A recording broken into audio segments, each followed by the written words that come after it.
If your lawn is dying in patches, the brown grass is not the diagnosis. It is the evidence. And unfortunately, your lawn has the communication skills of a teenager.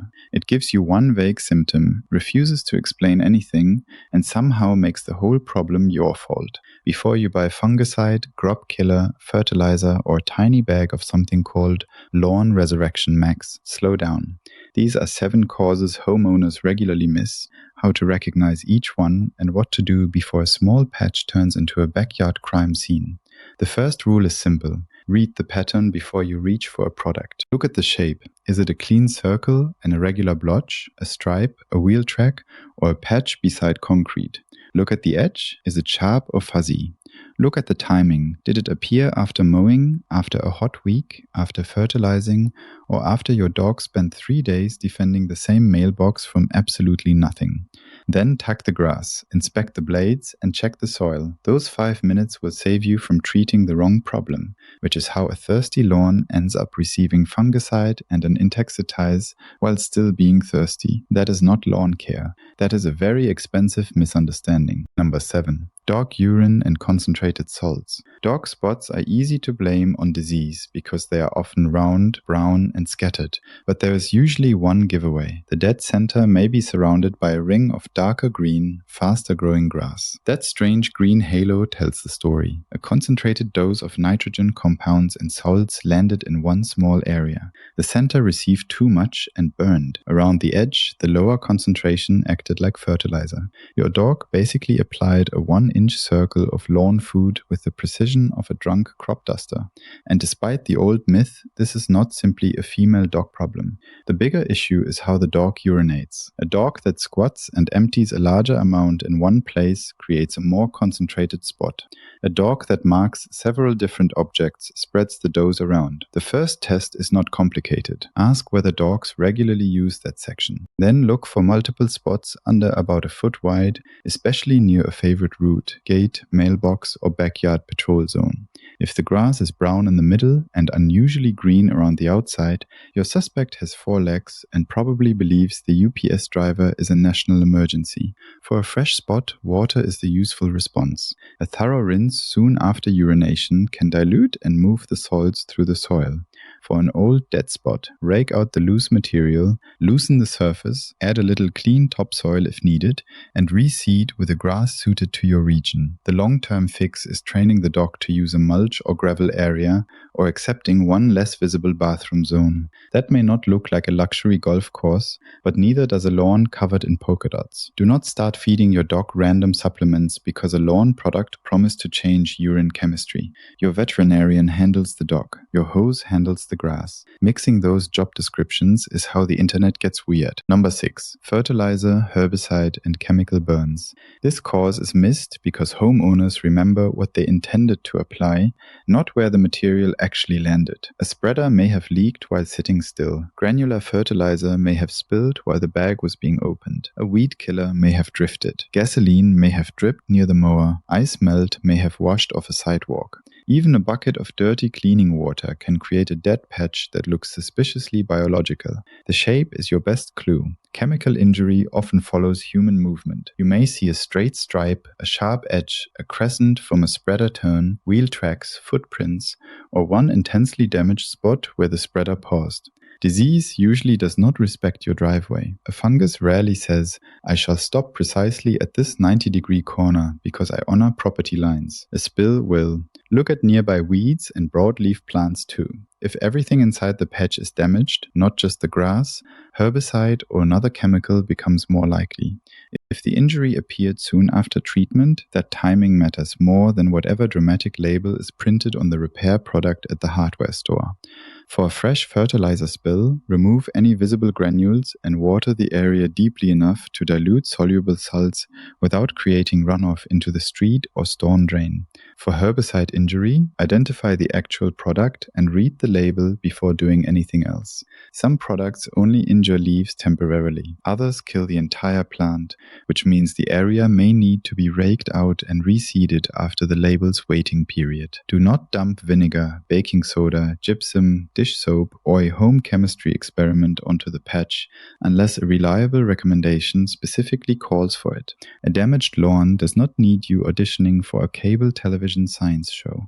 And mark the calendar. If the patch appeared 2 to 10 days after an application and mirrors the path of a person, hose, spreader, or wheel, you probably found the cause. Number 5. Mower scalping and heat stress. A lawn can look healthy on Saturday morning and wounded by Saturday afternoon because the mower removed too much leaf tissue at once. Scalping happens when grass is cut too low, when more than roughly 1/3 of the blade is removed in a single mowing, or when the mower deck drops over uneven ground. It often shows up on small rises, along slopes, around tree roots, beside edging, or wherever one wheel falls into a low spot. The pattern may look pale, yellow, or straw-colored immediately after mowing. In severe cases, you can see exposed crowns, stems, or soil. If the same high spot turns brown every time you mow, the lawn is not cursed. Your mower is shaving it like a recruit on the first day of boot camp. A dull blade adds another problem. Instead of making a clean cut, it tears the tips. The lawn may develop a gray or tan cast because millions of shredded ends are drying out. Look closely at a grass blade. A clean cut looks flat. A dull cut looks frayed, like somebody trimmed it with a butter knife during an earthquake. The fix starts with the correct mowing height for your grass species. Cool season grasses, such as tall fescue and Kentucky bluegrass, are usually kept taller than low-growing warm season grasses, such as Bermuda grass. Your local cooperative extension can give you the right range for your area and grass. Whatever the species, avoid removing more than 1/3 of the leaf at one time. If the lawn got away from you during vacation, bring it down gradually over several mowings. Raise the deck during heat and drought, keep the blade sharp, and do not mow when the lawn is already wilted. Also inspect patches beside driveways, sidewalks, stone walls, air conditioning units, and south-facing fences. Hard surfaces store and reflect heat. The grass next to them may dry faster, even when the rest of the lawn looks fine. Add a sprinkler coverage problem, and that narrow strip becomes a toaster with roots. Water deeply when the grass actually needs it. Raise the mowing height, and consider replacing the hottest narrow strip with gravel, mulch, or drought-tolerant plants. Sometimes the best lawn repair is admitting that one location does not want to be a lawn. I respect that kind of honesty in a piece of dirt. Number 4. Uneven sprinkler coverage. This is the one I check early because irrigation problems are responsible for a ridiculous amount of fake lawn disease. A sprinkler can turn on every morning, spin enthusiastically, make the patio wet, and still fail to water the grass evenly. Homeowners see motion and assume coverage. That is like watching one employee carry a clipboard and concluding the entire office is productive. Sprinkler heads sink, grass grows around them, nozzles clog, heads tilt. One replacement nozzle may apply water at a different rate from the others. Wind bends the spray. A shrub blocks half the pattern. Two heads that are supposed to overlap no longer reach each other, leaving a dry gap in the middle. The patch usually appears where the spray patterns fail to meet. It may form a wedge, an arc, a strip behind a shrub, or a dry island between sprinkler heads. Grass near the head may be green, while the area farther away turns brown. That is a geometry problem, not a fungus. Run the system in daylight and watch it. Do not just listen from the kitchen while drinking coffee and assume the sprinklers are pursuing excellence. Look for clogged nozzles, low heads, leaning heads, broken risers, blocked spray, and water hitting pavement. Then perform a catch-cup test. Place several identical shallow containers across the healthy and damaged areas. Run the irrigation for a measured period. Then compare the water depth in each container. Tuna cans work, rain gauges work, and matching plastic containers work. The equipment does not need Bluetooth. It needs to hold water.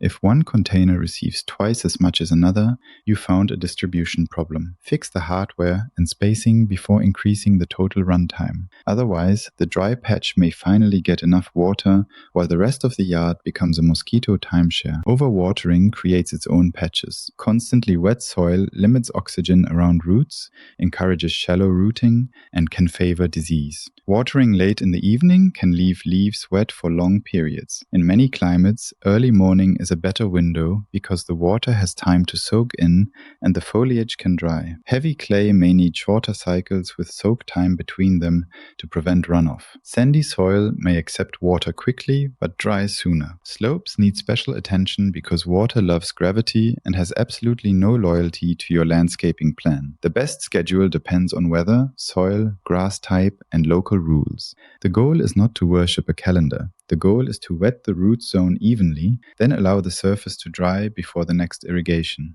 If you remember only one thing from this section, remember this. A running sprinkler is not proof of a watered lawn. Check the cups. If practical gardening without the chemical circus is useful to you, subscribe. We diagnose first, fix the cause, and let the hardware store keep its emergency bottle of mystery grass juice. Number 3. Compacted soil, shallow topsoil, or buried construction debris. This cause lives under the lawn, which is why homeowners keep reseeding the same patch and getting the same result. Grass may germinate beautifully, look good for a few weeks, and then thin out as soon as heat arrives. The problem is not the seed. The roots hit a physical wall. Compaction squeezes the spaces that normally hold air and water. Foot traffic, parked vehicles, construction equipment, repeated mower traffic, and working wet soil can all create dense layers. Water may puddle on top, run off, or penetrate too slowly. Roots remain shallow, so the grass wilts sooner than nearby turf. Then there's the builder's surprise package. Under some lawns, you may find gravel, chunks of concrete, bricks, buried lumber,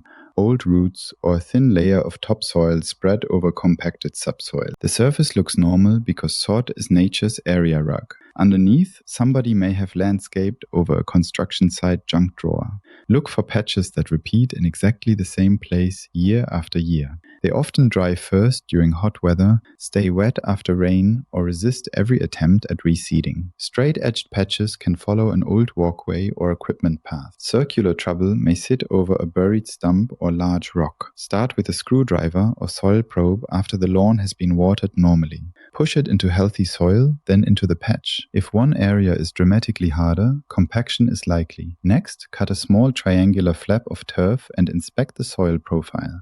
You are looking for root depth, thatch thickness, moisture, rock, debris, dark topsoil, and a sudden layer of dense clay. If the issue is moderate compaction or excessive thatch, core aeration can help. A core aerator removes actual plugs and opens channels for air, water, and roots. Spiked shoes mostly create the feeling that you are helping while walking around dressed like a suburban porcupine. Aerate when your grass is actively growing and the soil is moist but not soggy. Timing differs for cool season and warm season lawns, so use local guidance. Leave the cores on the surface to break down. If needed, follow with a light top dressing of compatible soil or compost, and overseed at the appropriate season. But I will tell you honestly, aeration cannot negotiate with a buried patio block. If you uncover rubble, severe grade problems, or only an inch or two of usable soil, the permanent repair may require removing the obstruction, rebuilding the soil profile, and reseeding or resodding. That is more work than buying another bag of seed. It is also the first repair that has a chance of lasting. Number 2. Root feeding and surface feeding insects. Insects can kill turf in patches, but spraying first and identifying later is backwards. Brown grass is not proof of bugs. White grubs feed on roots below the surface. Damaged turf may feel loose or spongy, wilt even when the soil has moisture, and pull back like a piece of carpet because the roots have been chewed away. Birds, skunks, or raccoons may tear into the lawn looking for the larvae, adding a second layer of destruction. The grubs opened the restaurant, and the wildlife left the review. To check, cut 3 sides of a square in the damaged area and peel the sod back. Search in the root zone and upper soil for C-shaped larvae. Count what you find, identify the grub if possible, and compare the number with your local extension threshold. A few grubs do not automatically justify treatment. Healthy turf can tolerate some feeding. Surface and crown feeders create different clues. Chinch bugs often damage hot, sunny, dry-looking areas and can be confused with drought. Billbugs may leave stems that pull loose with sawdust-like material near the base. Sod webworms and cutworms feed above ground, often at night, and birds may show interest in the affected zone. A local cooperative extension office can help identify the pest, and many publish simple flush or drench tests for surface insects. The point is not to memorize every insect in North America. The point is to produce a live suspect before buying insecticide. This matters beyond your grass. Broad-spectrum lawn insecticides can also kill beneficial insects and may threaten pollinators, especially when flowering clover, dandelions, or other blooms are present. Some products also move into waterways if misapplied. Avoid insecticide applications where bees are actively foraging, and never spray flowering clover or other blooms unless the product label specifically allows that use without unacceptable pollinator risk. If treatment is truly necessary, follow the label exactly. Choose the least disruptive, effective option and treat only the area and timing that match the confirmed pest. Better yet, improve irrigation, mowing height, soil health, and grass selection first. A healthy lawn is harder for many pests to push over.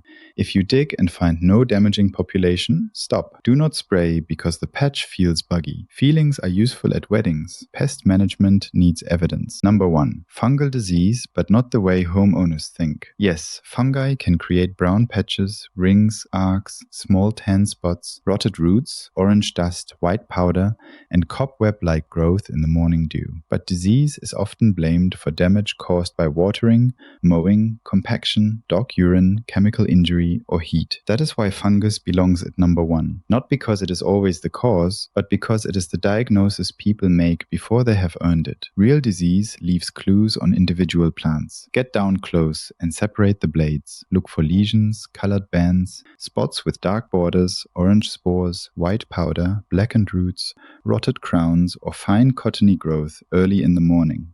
Pay attention to weather and timing. Some diseases appear during warm, humid nights. Others show after cool, wet periods. Snow molds appear as winter cover disappears. Patch diseases may become obvious during hot, dry weather, even though infection began under earlier cool and wet conditions.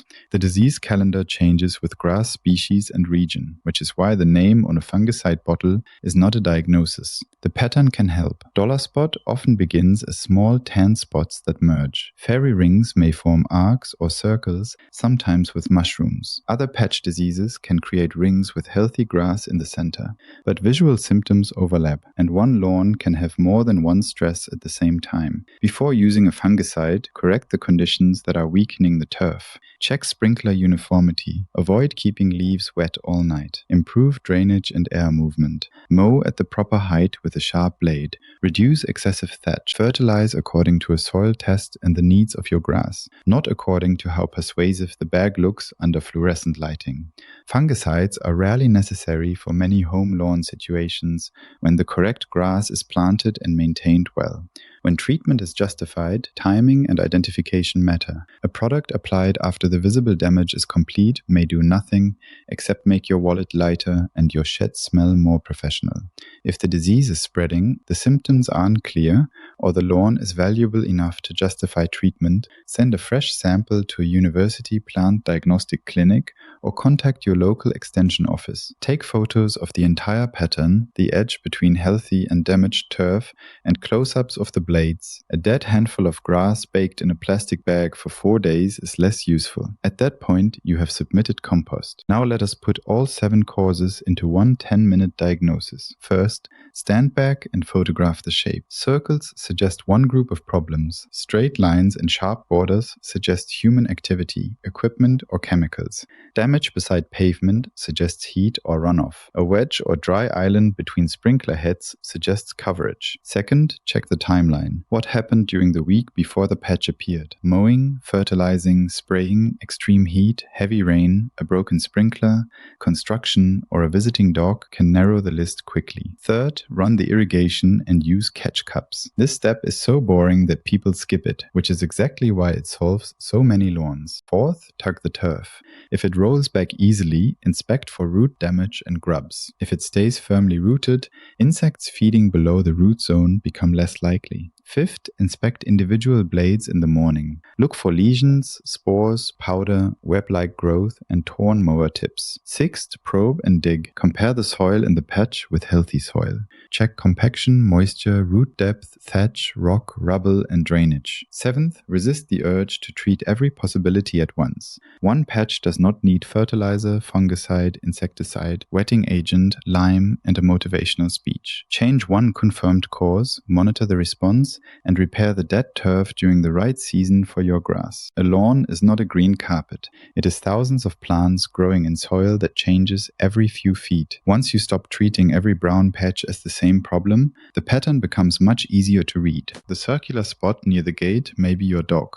The stripe may be a spreader leak. The pale crown of a small hill may be scalping. The wedge beside a sprinkler may be dry. The patch that returns every August may sit over compacted clay or buried rubble. Loose sod may hide grubs. Lesions and morning mycelium may finally point to disease. Same color, 7 completely different stories. So before you buy the cure, identify the cause. Your lawn will recover faster. You will spend less money, and the bees will appreciate not being included in a chemical group project they never signed up for. Tell me which pattern you are seeing in your yard. A circle, a stripe, a loose patch, or the same stubborn spot every summer. Until then, hands in the dirt.